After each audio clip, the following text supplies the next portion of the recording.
I hope you all are safe and fine at your homes. So in this part we are going to learn about digestion. We were learning about digestion in the previous video also.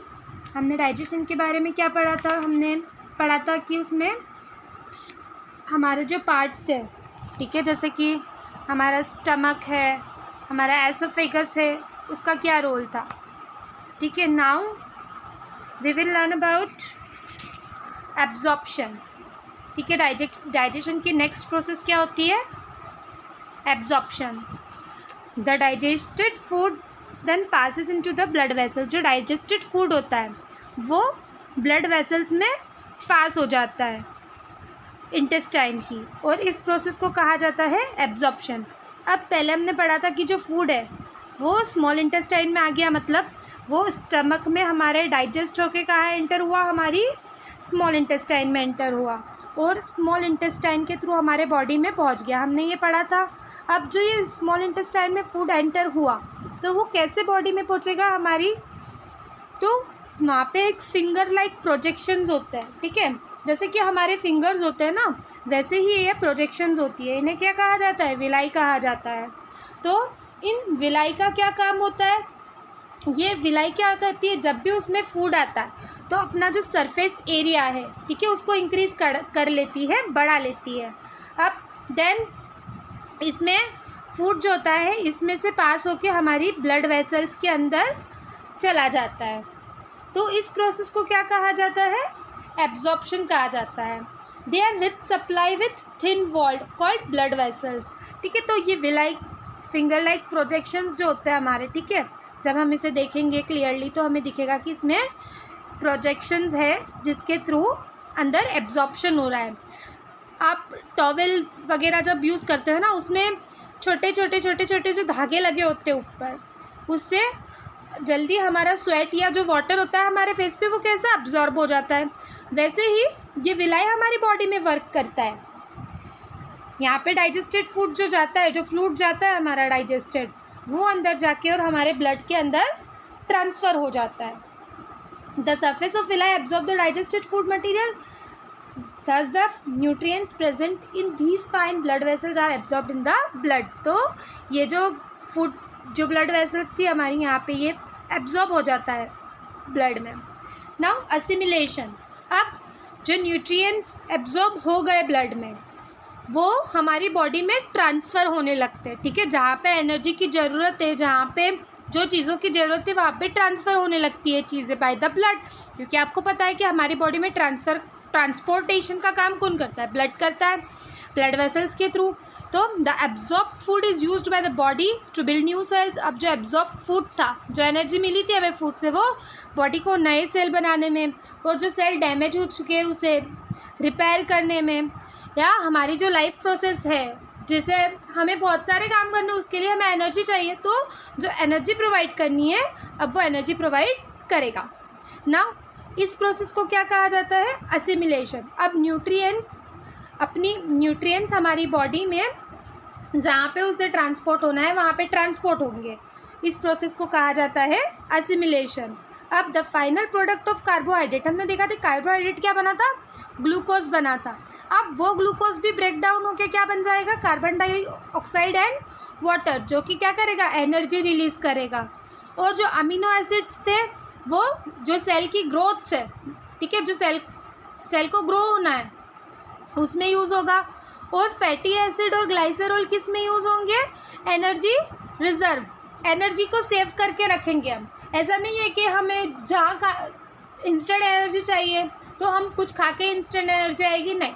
But हमारी body में energy saved भी रहती है, वही energy हम बाद में भी यूज़ कर सकते हैं. तो acids and glycerol act as fatty acids और ग्लाइसरॉल क्या एक्ट करते हैं? एज एनर्जी रिजर्व एक्ट करते हैं. And are stored for further use, बाद में यूज़ करने के लिए इन्हें स्टोर कर दिया जाता है. The food that remains undigested. अब जो खाना बच गया है वो डाइजेस्ट नहीं हो पाया, वो लार्ज इंटेस्टाइन में एंटर हो जाता है, लार्ज इंटेस्टाइन में चला जाता है. अब एक बार मीनिंग्स देख लेते हैं. विलाई, विलाई जैसे मैंने आपको बताया कि फिंगर लाइक प्रोजेक्शन होते हैं जो कि स्मॉल इंटेस्टाइन की वॉल्स में होते हैं। मान लो ये आपकी स्मॉल इंटेस्टाइन है, ठीक है।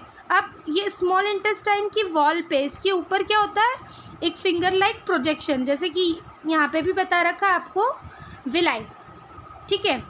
Then amino acid, amino acid क्या होता है, end product of the protein digestion and the building blocks for synthesis of new proteins. Amino acid जो प्रोटीन का लास्ट प्रोडक्ट है, ठीक है। प्रोटीन जो डाइजेस्ट हुआ था उसका जो लास्ट प्रोडक्ट है उसे क्या कहा जाता है, अमीनो एसिड। लास्ट में वो जो बन गया तो क्या बना, वो अमीनो एसिड बना।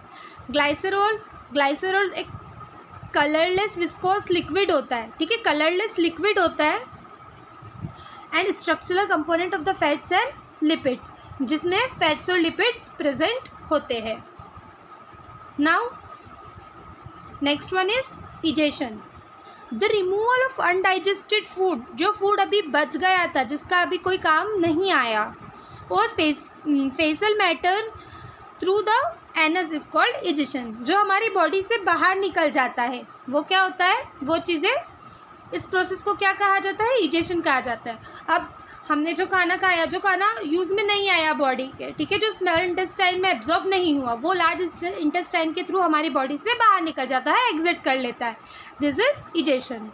रोल ऑफ लार्ज इंटेस्टाइन, अब लार्ज इंटेस्टाइन का क्या रोल है, the large intestine is wider and shorter than small intestine. तो जो लार्ज इंटेस्टाइन है वो कैसी है, वाइड है, ठीक है, बड़ी है, but shorter than small intestine, small intestine से शॉर्ट है ना, स्मॉल इंटेस्टाइन से लेंथ इसकी शॉर्ट है बट ये बड़ी है, इट इज वाइड, ठीक है, ये वाइड है। Now the remaining waste, no digestion takes place in the large intestine, large intestine में डाइजेशन नहीं होता है। लार्ज इंटेस्टाइन का क्या फंक्शन होता है, the remaining waste passes into the rectum and as the solid phases. So its function is to absorb water and salt from the undigested food, जो undigested food था, जो डाइजेस्ट नहीं हो पाया, उसमें से लार्ज इंटेस्टाइन में जो वाटर और सॉल्ट होता है वो एब्जॉर्ब हो जाता है। देन जो रिमेनिंग वेस्ट पार्ट होता है फूड का, वो रेक्टम के through as semi solid faeces हमारी बॉडी से बाहर निकल जाता है। रोल ऑफ रेक्टम, रेक्टम क्या है, rectum act as a temporary storage for faeces before being discharge out, it terminates in the anus. तो जो सारा वेस्ट है वो कहाँ पे स्टोर्ड होता है, रेक्टम में स्टोर्ड होता है। अब रोल ऑफ एनस, एनस की वजह से क्या होता है, the faecal matter is discharge through anus from time to time, हमारी बॉडी से जो फीसल मैटर है, जो वेस्ट है हमारी बॉडी से, वो टाइम टू टाइम बाहर निकल जाता है, किसके थ्रू, एनस के through. So this process is called egestion. तो इस पूरी प्रोसेस को मिला के क्या कहा जाता है, this is called egestion. Now let us understand about diarrhea. Diarrhea is usually a symptom of an infection. क्या होता है, ये इन्फेक्शन होता है in intestinal tract which can be caused by a variety of bacterial, viral और parasitic organism. तो ये bacteria की वजह से होता है, ठीक है, या दूसरे पैरासाइटिक ऑर्गेनिज्म, मतलब जो कि हमारी बॉडी से ही न्यूट्रिशन ले रहे हैं या हमारी बॉडी हम पे डिपेंड कर रहा है, ठीक है, ऐसे organism. Now infection is spread through contaminated food, ये कैसे होता है, अगर हमने ख़राब खाना खा लिया तो हमें डायरिया हो सकता है, या हमने पानी जो था, ठीक है, पानी में अगर कोई कीटाणु थे या पानी में अगर कोई बैक्टीरिया थे जिसकी वजह से वो हमारी बॉडी में एंटर हो गए तो हमें डायरिया हो सकता है। The most severe threat posed by the diarrhoea is dehydration. Most severe, सबसे ज़्यादा डायरिया कब बिगड़ जाता है, जब हमें डिहाइड्रेशन हो जाता है, पानी की कमी हो जाती है। डायरिया, जब डायरिया होता है तब क्या होता है, water and chemicals are lost through liquid through stools, हमारी बॉडी से स्टूल के थ्रू वाटर और केमिकल जो इंपॉर्टेंट है हमारी बॉडी के लिए वो डिस्चार्ज हो जाता है, हमारी बॉडी से बाहर निकल जाते हैं। वॉमिट, स्वेट, यूरिन, ब्रीथिंग, इनके वॉमिट होती है, ठीक है, और इन सारी चीज़ों की वजह से हमारी बॉडी से जो इम्पॉर्टेंट केमिकल्स और वाटर था वो बाहर निकल जाते हैं। Now dehydration occurs when these losses are not replaced. जब डिहाइड्रेशन कब होता है? जब जो लॉस हुआ है वो रिप्लेस नहीं हो पाता है, ठीक है. So severe dehydration result in death. अगर किसी को बहुत ज़्यादा डिहाइड्रेशन हो गया तो उसकी डेथ भी हो सकती है. If fluids and electrolytes are not replenished in the body either through use of oral dehydration salts solution or through intravenous drip. या तो आपने देखा होगा कि जिसको बहुत ज़्यादा डायरिया हो जाता है, जो बहुत ज़्यादा डिहाइड्रेशन हो जाता है, उन्हें ORS दिया जाता है.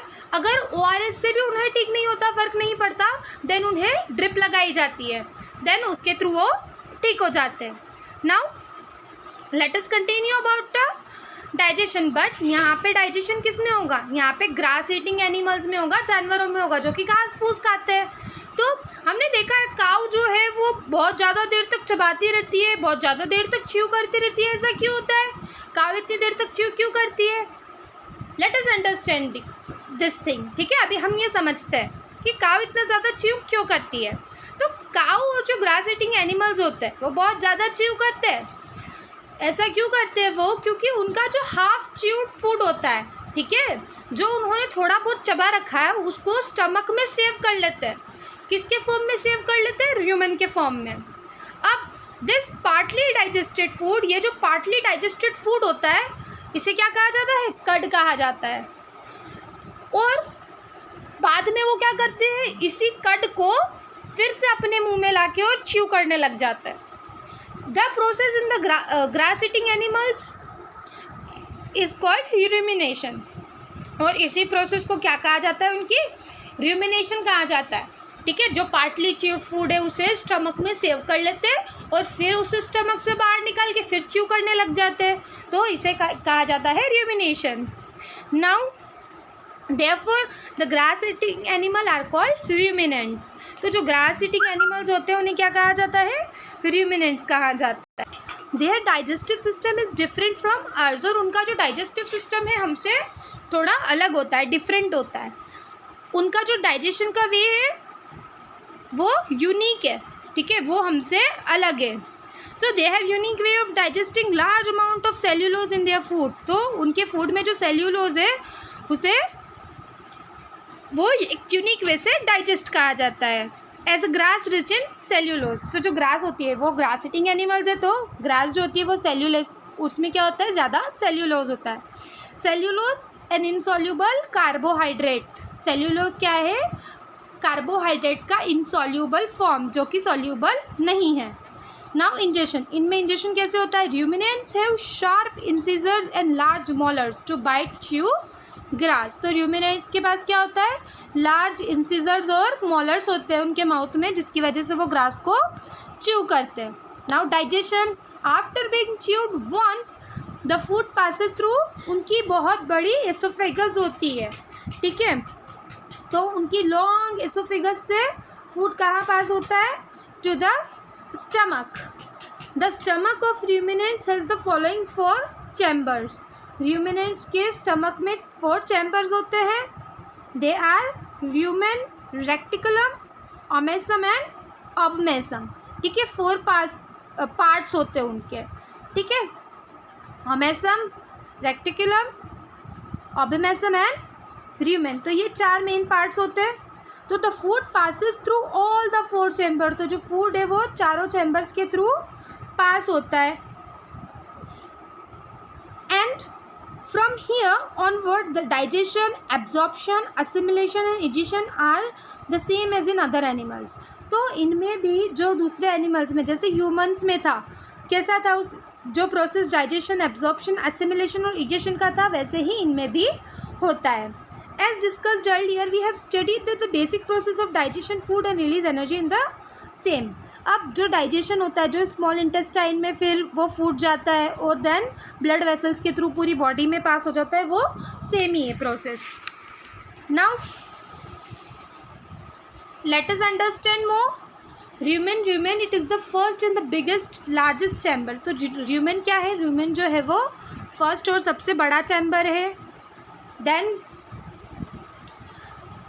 Partially digested food cud is stored here. जो इनका कर्ड होता है, ठीक है, वो कहाँ पे स्टोर्ड होता है? It is stored in the rumen. rumen में stored होता है.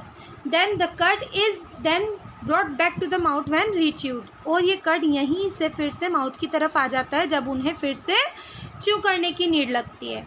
Then रेक्टिकुलम जो है वो सेकेंड चैम्बर है और it helps in breaking back the swallowed food into the mouth. अब रेक्टिकुलम की वजह से वो फिर से माउथ के अंदर जाता है फिर से च्यू करने के लिए. It opens into the omasum. और इसके बाद ये कहाँ पे ओपन होता है? ओमेसम में ओपन होता है. Omasum is the third and the smallest chamber. Omasum सबसे छोटा चैम्बर है, ठीक है, सबसे छोटा पार्ट है. It absorb the excess water. यहाँ पे जो इनकी बॉडी में एक्सेस वाटर होता है वो एब्जॉर्ब हो जाता है. Now last one is omasum. This is the last chamber of the stomach. ये एक लास्ट चैम्बर है स्टमक का, ठीक है, जो ऑरेंज पार्ट आपको दिखाई दे रहा है. This is omasum. तो ओमेसम जो है वो लास्ट चैम्बर है. This one the walls of omasum secret digestive juices. तो जैसे ही हमारे स्टमक में डाइजेस्टिव जूसेस सीक्रेट हो रहे थे, यहाँ पे भी डाइजेस्टिव जूसेस सीक्रेट होते हैं. और ओमेसम में से फूड कहाँ जाता है? स्मॉल इंटेस्टाइन में जाता है. Now I hope you understood it till now and our chapter is completed. And if you have any doubts, you can ask me in the comment section below. Or next I am going to give you question and answer and objectives of the chapter through PDF. So you have to complete your copy and prepare yourself for your exams. Thank you for watching.